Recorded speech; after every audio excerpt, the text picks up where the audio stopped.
नेमिषे सुतमानसी भवाध महामुतिं कथा अमृतरसस्वादः कुशलः सोनाक ब्रवीत। हरे कृष्णा कृष्ण कृष्णा हरे हरे। ऋषियों की ऐसी इच्छा हुई कि सर्वकाल भक्ति करनी है। ऐसी कोई पवित्र भूमि हो जो भूमि भक्ति करने में सहायक हो। गृहस्थ घर पर भक्ति करता है। गृहस्थ के घर में काम के परमाणु होते हैं। काम के परमाणु भक्ति करने में विघ्न करते हैं। ऋषियों ने ब्रह्मा जी को पूछा, ऐसी कोई पवित्र भूमि बताओ जो भूमि भक्ति करने में सहायक हो, जहाँ पर सर्वकाल भक्ति हो सके। ब्रह्मा जी को ऋषियों ने पूछा। ब्रह्मा जी ने ऋषियों को कहा, ये चक्र लो, ये चक्र के पीछे पीछे चलो। जहाँ पर ये चक्र शांत हो, स्थिर हो जाए, वहीं पर सब बैठ जाना, वहीं पर सब भक्ति करने लग जाना। वह चक्र नैमिष अरण्य में जाकर स्थिर हुआ है। नैमिष अरण्य अयोध्या जी के पास है। हमारे भारत में 4-7 मुख्य अरण्य हैं। नैमिष अरण्य, धर्मारण्य, चंपारण्य, काम्यकारण्य, दंडकारण्य, बद्रिकारण्य, खांडव अरण्य। ये नैमिष्य अरण्य गोमती गंगा जी नदी के पास है। चक्र पुष्करणी तीर्थ है। नैमिष अरण्य में शौनकादिक ऋषियों ने ब्रह्म सत्र किया है। सत्र उसे कहते हैं जहाँ पर सभी यजमान हैं। यज्ञ में एक ही यजमान होते हैं। यज्ञ उसे कहते हैं जिसमें 100% फल एक ही को मिले। एक ही यजमान होता है, वह संकल्प करता है, यज्ञ करता है, ब्राह्मण को दक्षिणा देता है, उसे ही यज्ञ का 100% फल मिलता है। बाकी लोग जो सेवा करते हैं उन्हें यज्ञ का 100% फल नहीं मिलता। शौनकादि ऋषि ने ब्रह्म सत्र किया है। ब्रह्म सत्र में सभी यजमान हैं।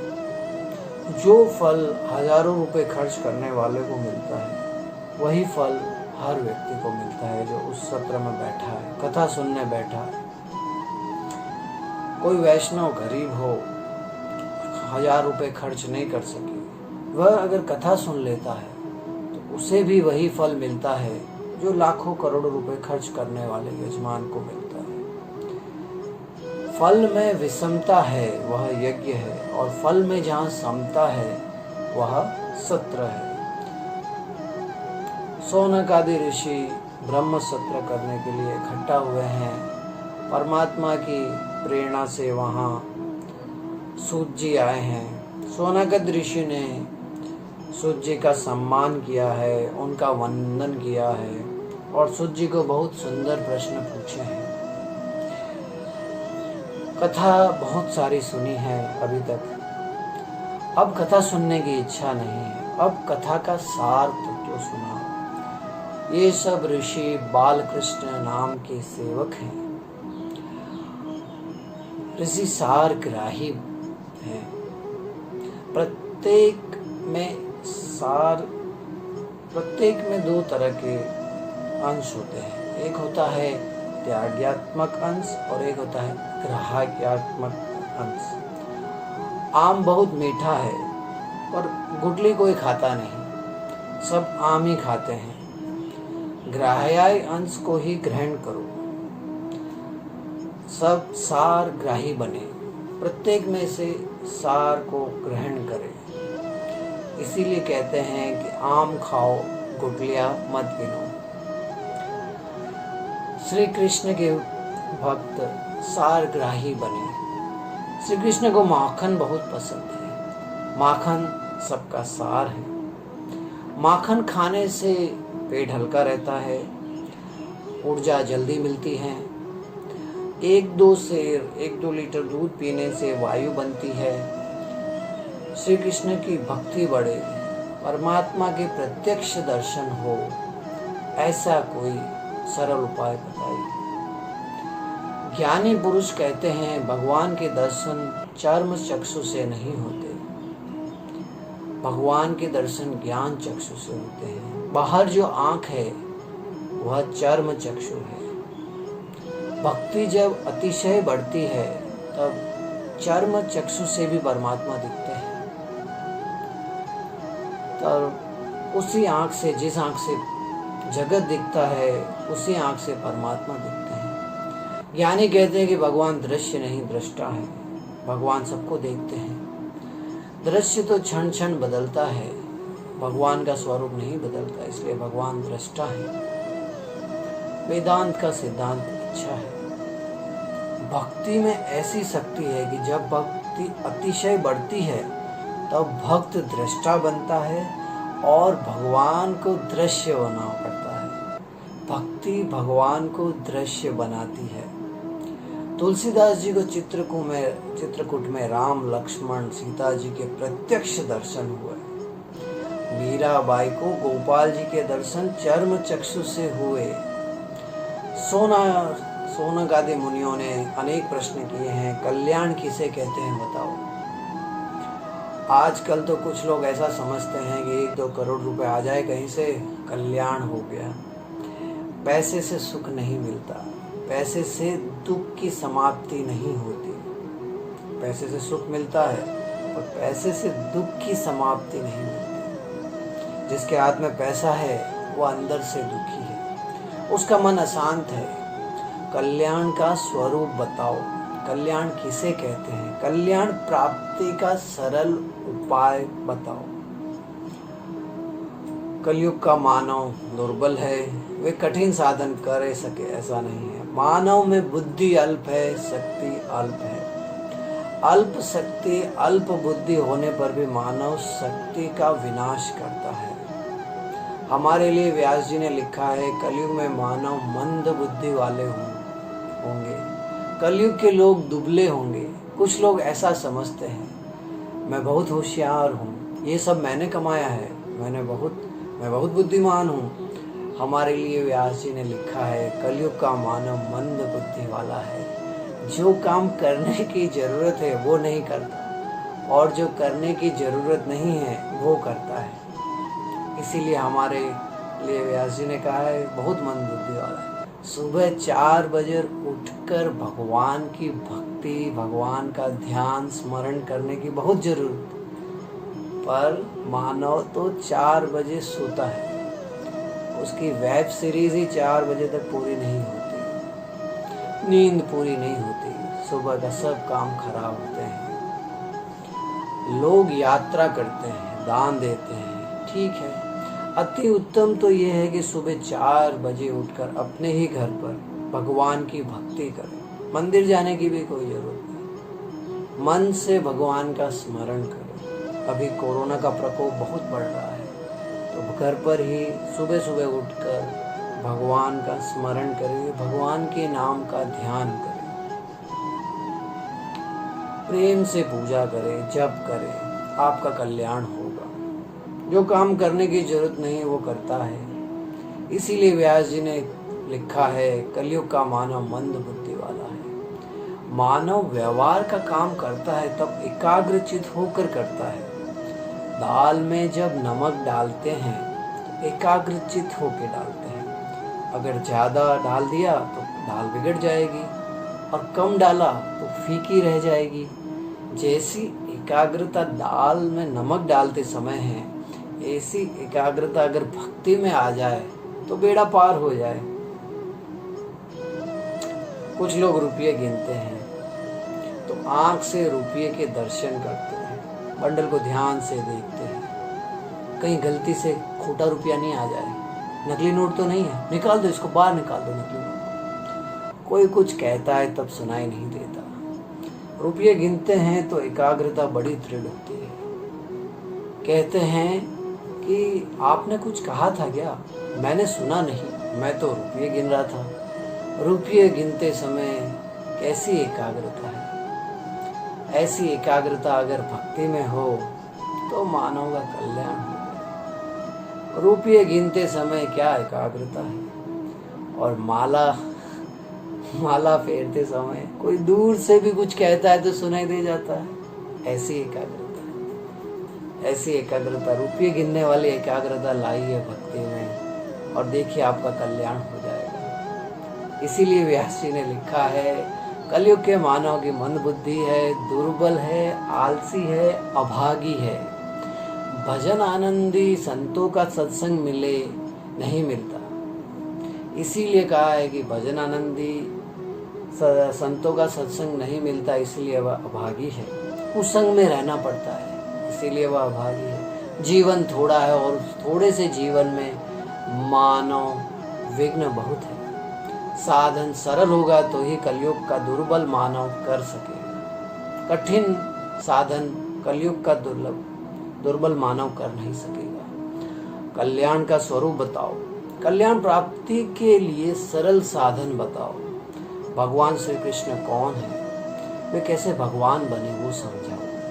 भगवान की कथा अनेक बार सुनी है परंतु तृप्ति नहीं मिलती। श्री कृष्ण की मधुर कथा सुनने की इच्छा है, जानने की इच्छा है। श्री कृष्ण का स्वरूप ऐसा मंगलमय है, जब भी दर्शन करो दर्शन में नया ही आनंद आता है। क्षणे क्षणे नवम नवम नमामि नंद संभवम। दर्शन में तन्मयता होती है तो दर्शन में अधिक आनंद आता है। लोग मूवी देखते हैं 1 बार 2 बार, बहुत ज्यादा तो 10 बार देखने की इच्छा। उसके बाद भगवान का स्वरूप ऐसा मंगलमय है कि 1000 बार दर्शन करो, हर बार नया ही आनंद आता है। संसार के विषय भोगने पे कड़वे लगते हैं। श्रीखंड जब तक खाते हैं तब तक मीठा लगता है। किसी को श्रीखंड बहुत भाता है, बहुत पसंद है, अच्छा श्रीखंड पूरी खिलाओ, 1-2 कौर में स्वाद आएगा, कहेगा बहुत अच्छा है, स्वादिष्ट है। जैसे ही भूख शांत होगी स्वाद कम होता जाएगा। भूख पेट भरने के बाद कोई भी श्रीखंड पीरसने आए तब कहेंगे देखने की भी इच्छा नहीं, दूर ले जाओ मुझसे। श्रीखंड खाने के बाद श्रीखंड को देखने की भी इच्छा नहीं होती। अगर पत्नी कहती है आप नहीं खाते तो भिखारियों को बुला के दे दूं, कि नहीं देना मत, रात को विचार करेंगे कि क्या करना है, रात को खाएंगे। अभी खाने की इच्छा नहीं है, रात को खाने की दानत है। वैराग्य आता है पर वैराग्य में स्थिरता नहीं आती। कृष्ण कथा में हमें हमेशा आनंद आता है। अनेक प्रश्न किए हैं, कलयुग में अधर्म बढ़ता है तो धर्म का क्या होता है, धर्म कहाँ रहता है। सूत जी अब कथा का आरंभ करते हैं। नारायण नमस्कृते नई चेवे नरोत्तम देवी सरस्वतीं व्यासं ततो जयमुदीरयते।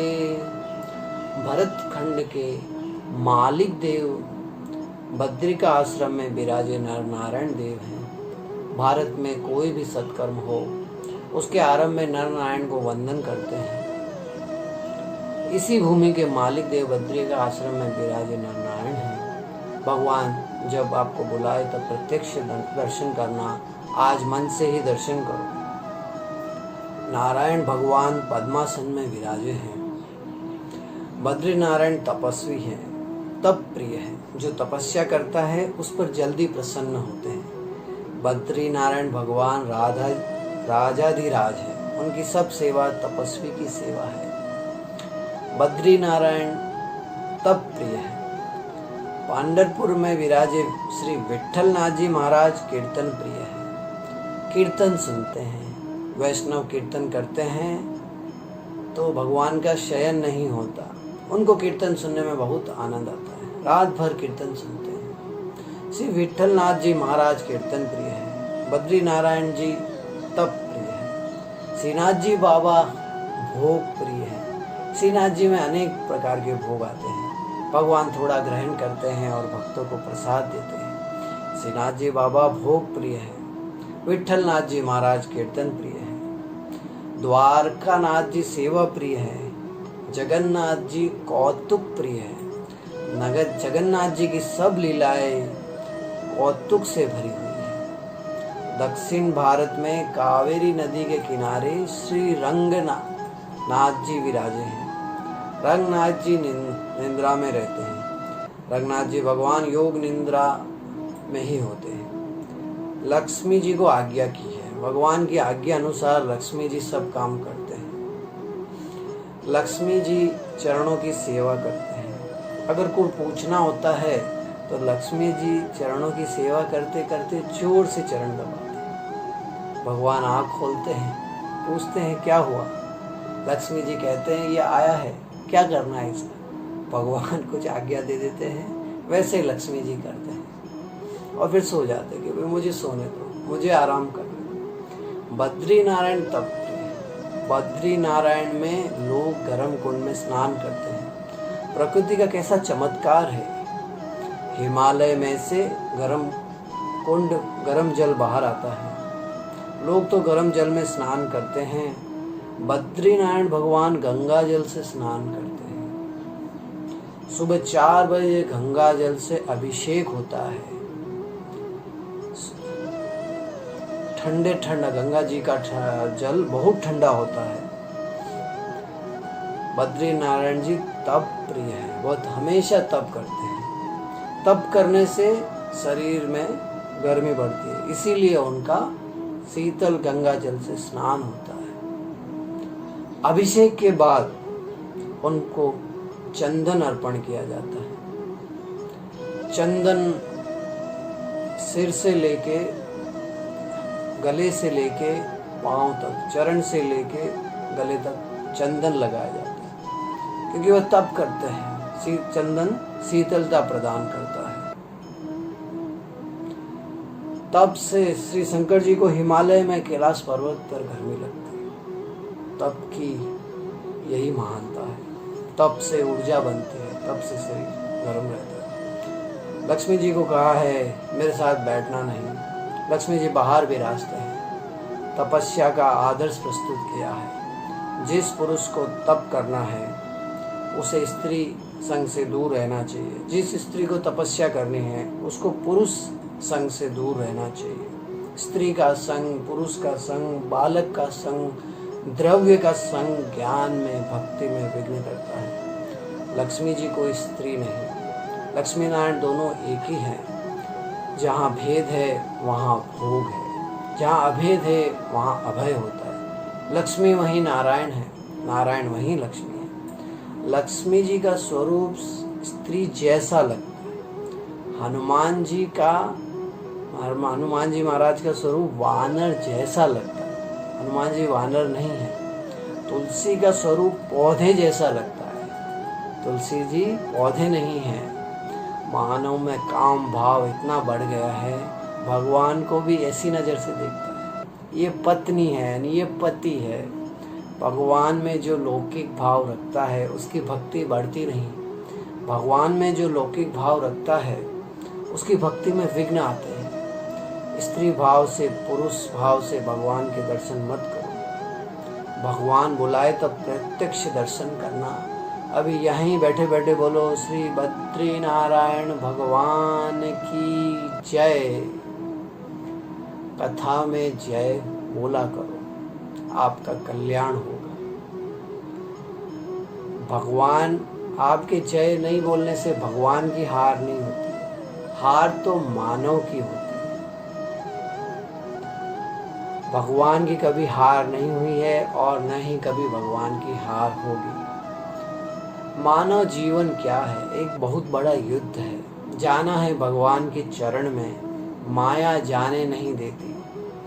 माया जीव को कहती है संसार बहुत अच्छा है। मानव जीव को फंसा के रखती है, क्योंकि मानव प्रेम से जय नहीं बोलता, इसलिए मानव की हार होती है। प्रेम से भगवान की जय बोलने से मन के पाप बाहर आते हैं। मानव के पाप जलते हैं, मन शुद्ध होता है, उसकी हार नहीं होती। माया सबको हराती है। माया जीव को संसार में फंसा के रखती है। स्त्री बहुत सुंदर है, पुरुष बहुत सुंदर है, आपकी हार हो तो बोलना मत, आपकी जय हो, ऐसी इच्छा हो तो प्रेम से बोलना, श्री गिरिराज महाराज की जय, श्री गोवर्धन नाथ की जय। पहले से ज़्यादा काफ़ी लोगों ने जय बोली। मानव मूर्ख नहीं है, मानव समझदार है। समझदार होने पर भी जब तक कोई टकोर नहीं करता, कोई डांटता नहीं, तब तक अकल नहीं आती। सब प्रेम से बोलो, आपकी हार कभी नहीं होगी। श्री गिरिराज चरण की जय, श्री द्वारकाधीश की जय, श्री बालकृष्ण भगवान की जय, श्री सद्गुरु देव की जय। ओम